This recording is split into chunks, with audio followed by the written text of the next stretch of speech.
라는 제목으로 여러분들에게 말씀을 드리겠습니다. 이것을 알아두시게 되면 미국이 보이고 미국인을 이해할 수 있습니다. 미국인이 생각하는 전체를 알 수 있는 것은 아닐지라도 굉장히 많은 부분을 이해하실 수 있게 됩니다. 또 외국인과의 사이에서 필연적으로 발생할 수 있는 오해를 줄일 수 있고 또 오해를 피해갈 수 있습니다. 예를 들어 보겠습니다. 한국인과 미국인의 사고 방식, 생각하는 방식은 굉장히 많이 다릅니다. 얼마나 많이 다르느냐 하면은 개는 기분이 좋으면 꼬리를 내립니다. 그리고 좌우로 꼬리를 흔듭니다. 화가 나면 꼬리를 위로 울리고 그리고 으르렁거리면서 상대를 위협하고 제압하려 합니다. 반면 고양이는 기분이 좋으면 꼬리를 올립니다. 그리고 좋아하는 상대에게로 가서 그 꼬리로 그 좋아하는 상대를 문지릅니다. 또 화가 나면은 이 꼬리를 내립니다. 서로 정반대의 방식으로 좋고 싫음을 표현하고 있는 것입니다. 그래서 예를 들면은 고양이가 개한테 I love you, 나 너 좋아해, 사랑해 하면서 꼬리를 올리고 다가갑니다. 그런데 개는 자기 방식대로 생각을 하니까 고양이가 화가 났네, 저게 꼬리를 올리고 나한테 오네 하면서 그 선의를, 사랑을 받아들이지 못하고 오히려 화난 것으로 오해하고 으르렁거려서 고양이를 쫓아버리게 됩니다. 한국인과 미국인의 서로 좋아하고 사랑하면서도 그 선의를 표현하는 방법이 다르기 때문에 서로 그 선의를 받아들이지 못하는 경우가 많습니다. 이것을 알아두시면 서로 좋은 뜻을 나눌 수 있고 서로 사랑하면서 살아갈 수 있게 됩니다. 지난번에도 말씀드렸듯이 한국인은 연결, 관계 맺기를 중심으로 생각을 합니다. 모든 것을 연결해서 생각을 합니다. 영어로는 relationship oriented way of thinking 이라고 표현을 합니다. 반면 미국인은 분리, 나누기를 중심으로 생각을 합니다. 영어로는 categorization way of thinking, 그렇지 않으면 compartmentalizing way of thinking 이라고 말합니다. 다른 말로 표현을 하면 한국인은 미국인을 만나면 다가가려고 합니다. 근데 미국인은 한국인을 만나면 거리를 유지하려고 합니다. 한국인은 연결해서 관계를 맺으려고 하고 미국인은 연결을 어떻게 하면 끊고 거리를 유지하고 멀리 서서 그냥 바라보기를 원합니다. 겉으로 나타나는 모습은 정반대이지만 서로 사랑하고 존중하는 뜻을 가지고 있는 것은 공통입니다. 한국인은 relationship oriented way of thinking을 하기 때문이고 미국인은 categorization way of thinking or compartmentalizing way of thinking을 하기 때문입니다. 그래서 이 둘의 다른 사고 방식이 어떻게 일상 삶에서 나타나고 있나 예를 들어서 설명하겠습니다. 첫 번째 예를 들어 보겠습니다.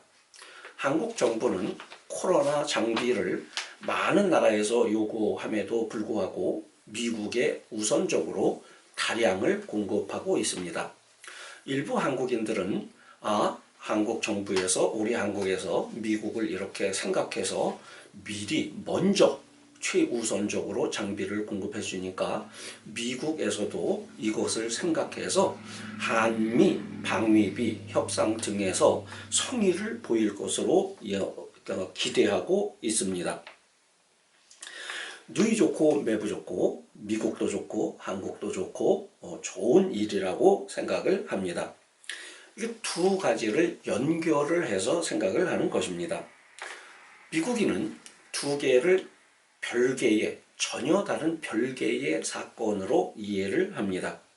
미국 정부 내에 이 둘을 연결을 해서 한국에서 우리에게 이렇게 해줬으니 우리도 한국에게 뭐 성의를 보여야 되지 않느냐 하는 것을 할 수 있는 부서 자체가 아예 없습니다.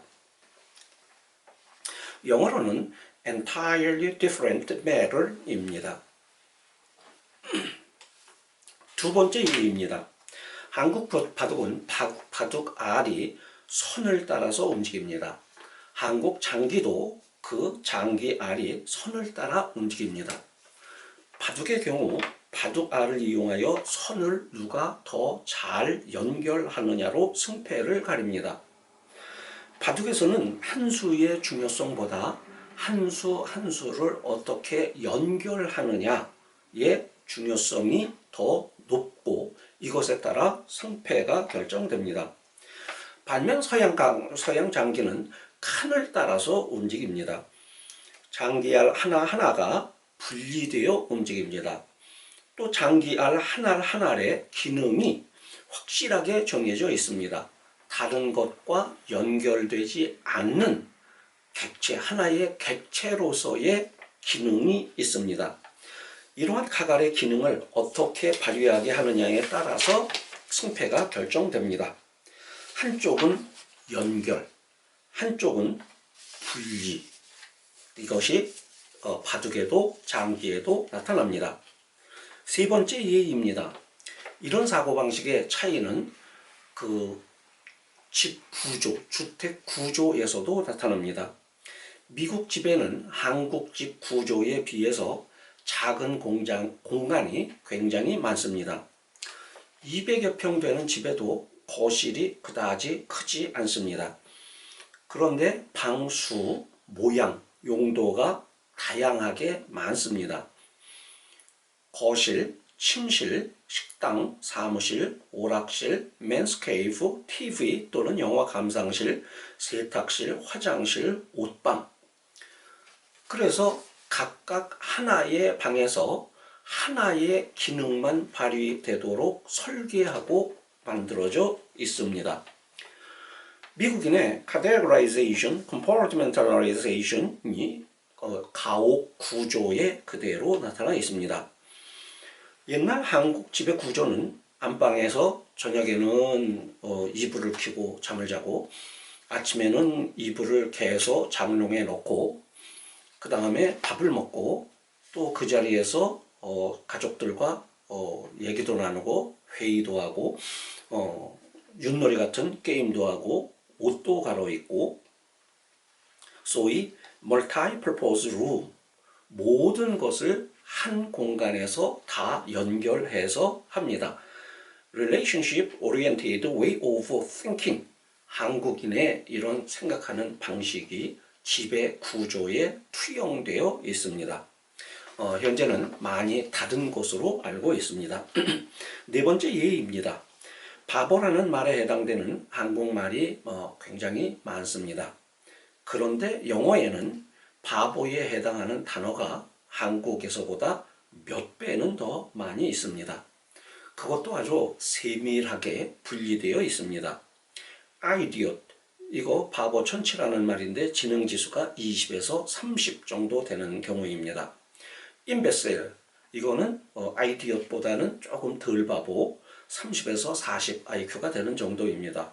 moron, 이것도 바보인데 한 IQ가 40에서 50 정도 되는 겁니다.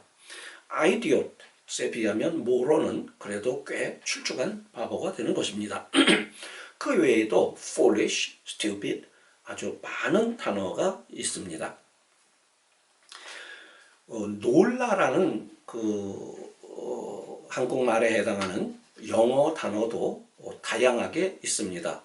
그래서 처음에는 놀라다 그러면은 surprise. 이 surprise는 예측하지 못한 상황에 대한 놀람입니다. 그 다음에 amazing은 가치적인 평가, 참 놀라운 일이구나, 그렇게 놀라는 것을 말할 때 씁니다.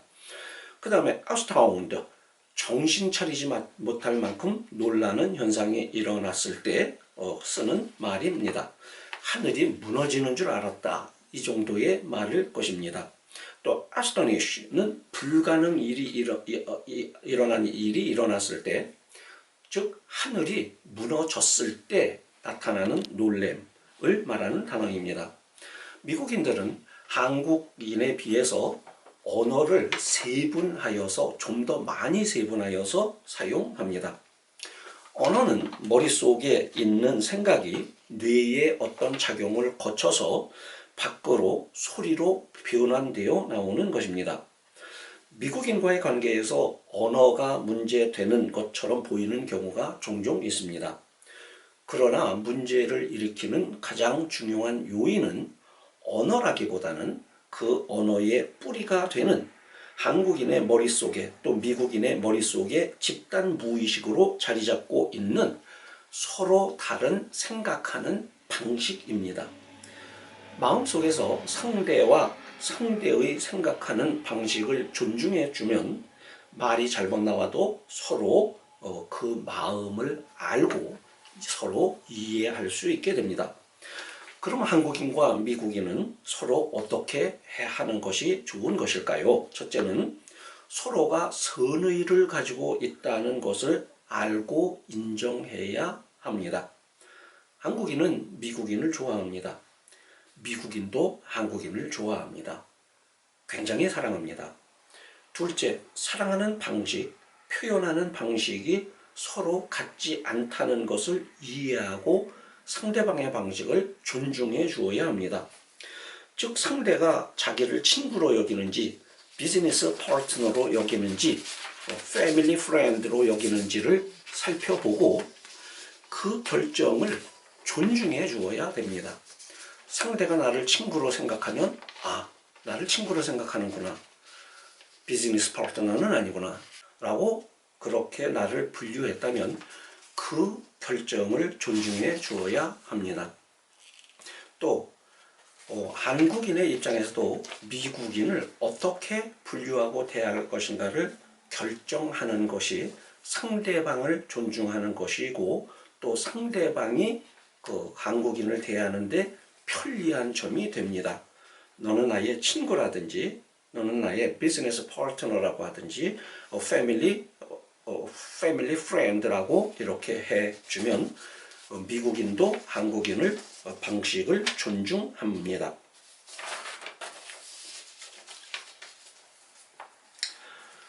그리고 상대가 그렇게 범주를 정해주면 그 범주를 지키도록 노력해야 합니다.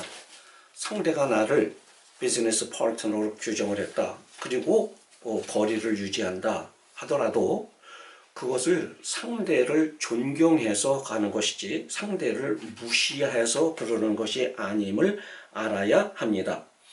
이것은 미국인의 방식입니다. 미국인의 방식을 존중해 주고 이해해 주는 것이 예의입니다.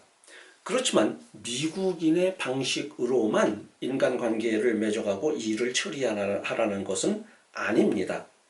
한국식 관계란, 한국식 일의 처리 방식이란 이런 것이다 라는 것을 알려주고 가르쳐 줄 필요가 있습니다. 시간이 걸립니다.